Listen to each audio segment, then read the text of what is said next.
Hello, everyone. Welcome to another episode of the MI podcast.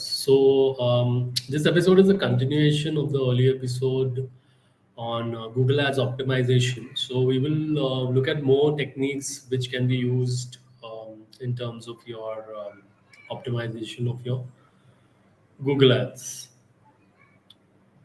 So, we'll have to look at the ROAS, that is return on ad spend.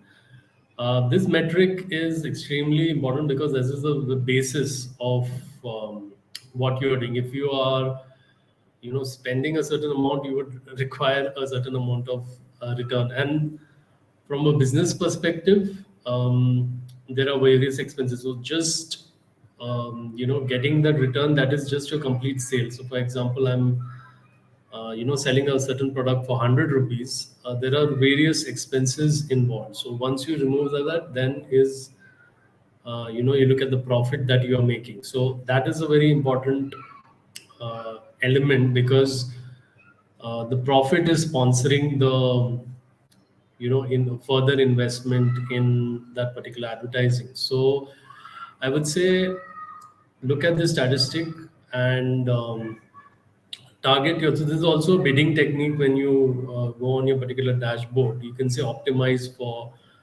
ROAS. So I think obviously you should choose that and look at ways in which you can have better metrics. Obviously work on that. So if, like, for example, your CTR is low, you have to improve your ads. If your you can say your return on ad spend is coming a little bit this thing, you can look at ways how you improve your ads. Basically your cost per lead, if it is specifically for B2B. So you have to look at that, is that at a level where it is justified? Because not only that lead, has to be a qualified lead. And generally when I've seen, say you have an X amount, your which is your CPL, your cost of qualified lead is three times more than that, right? So you have to keep that in mind, right? So if I'm that is the most important figure. So if it's like 100 rupees CPL, in your cost per qualified lead will be 300 rupees. So is that justified?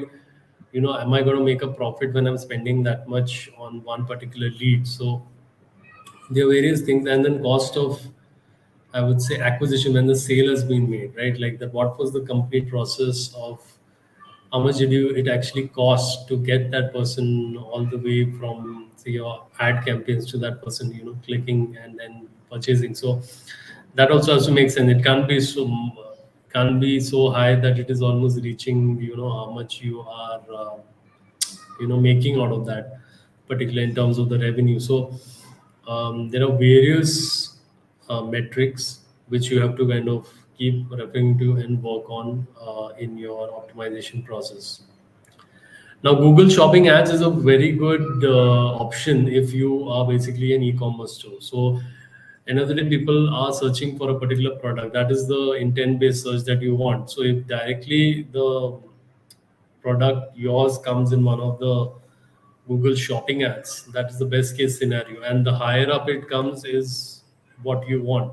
So, creating these Google Shopping, basically a campaign, is the way to go for if you are an e-commerce store or something which is, or let's say, like, if you have a particular a tangible product there, right? So create this complete process for that, how you should create that particular campaign and optimize it so that you show up higher. Even I think Google has brought in some, like, even hotel based, like if you are searching a hotel based kind of shopping ad per se is coming. So where there are basically listings of the hotels as per the room rates. And also as per what industry you are in, there are certain solutions where are very specific, that Google has brought out. So you can look at that and then design your campaigns accordingly.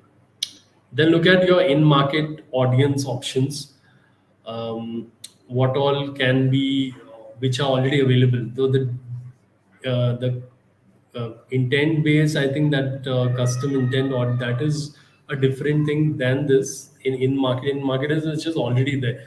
The custom intent audience is what you would kind of define and create that audience. In market audience already exists. There are certain segmentation of the audience which has been done by Google itself. So you can use these because they're already ready made, right? They are more likely to buy as per whatever you are selling. You have to look at the different kind of audiences. So definitely you can utilize this. Then you should look at when you have done all your targeting process and maybe your ad is not performing that well, just look at more specifically into your demographics, like are you missing out on something within your demographic options that are there, beyond the age or gender and all that? Are there certain things within this which you can look at changing or this thing or creating, at some kind of different testing that it works in a certain age group, and then another age group you look at with a different, say, creative or something. So I think there's something to kind of really go deep in if your ads are not performing. Then a very common, optimizing technique is scheduling. The time of the day that you reach your audience is extremely important because that would define their interest at that time in it. Because we all know at certain times if you're working and we are busy and we get a certain advertisement, especially in display, we would completely ignore it when a time where we might actually need it, right? Or even when we are more likely to search, because in terms of Google advertising, it is based on a certain timings like which you can define. You can bid more on a certain time where there is more likelihood. So your ads, because the race is to come up in a higher ranking in terms of the ad that you have. So if you are able to know that, say, in a certain time period that your people are more likely to purchase, so you should bid more at that time period. Then look at more granularization in your geographic targeting, like not only look at actually who can purchase. So like if you're looking at a more elite audience, you wouldn't go for tier 2 tier 3 cities, right? You would go for, say, you just put it down to the top 10 cities in India.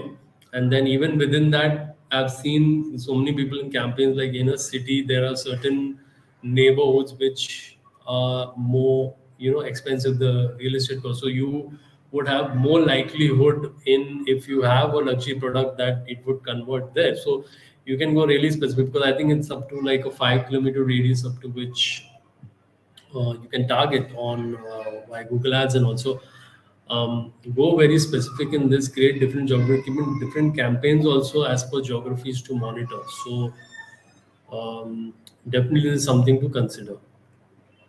And lastly, but the most importantly, I would say, is that your keyword research. Look at, it is all a game of the keywords. So look at your keywords, your keyword list, which keywords are performing, what keywords can be added, what people are looking for, different kind of keyword tools are there in the market. Keep using them and evaluating them in different ways, like what keyword is performing, and what combination of keywords. There are long term keywords, short term keywords, different kind of keyword, like broad based keywords, or exact match or something like that, or even negative keywords which you don't want those kind of searches to lead to your product and your budget being wasted. So end to end, this is a process which you should take very seriously, and look at analyzing different ways in creating the best keywords set for your products or services. So awesome. I think it's been a good episode on these different techniques. My take and my opinion on this would be that this particular process, I think it is, people would find it, like even the marketers I've discussed with a lot of them, they would find this very, tedious process, and kind of something which, in terms of creative aspects, maybe you wouldn't feel, like as a marketers, more in the creative work, we are motivated to work in that. But I would say there are so many creative elements also within this, like you can add different ad creative, and what was the response for that, right? So there is a lot of creative scope also in this. And even if you don't enjoy this particular, you should put in a lot of efforts within it, and amount of time, or a certain kind of checklist, or kind of work kind of schedule how you particularly do this, because your money is directly being spent to get a particular return. And that is why your effort and your detailing of your work, how you kind of have all the things covered in it and sorted out, is very important in this particular process. So thanks a lot, thanks for your time. Until the next episode, I'll see you, take care.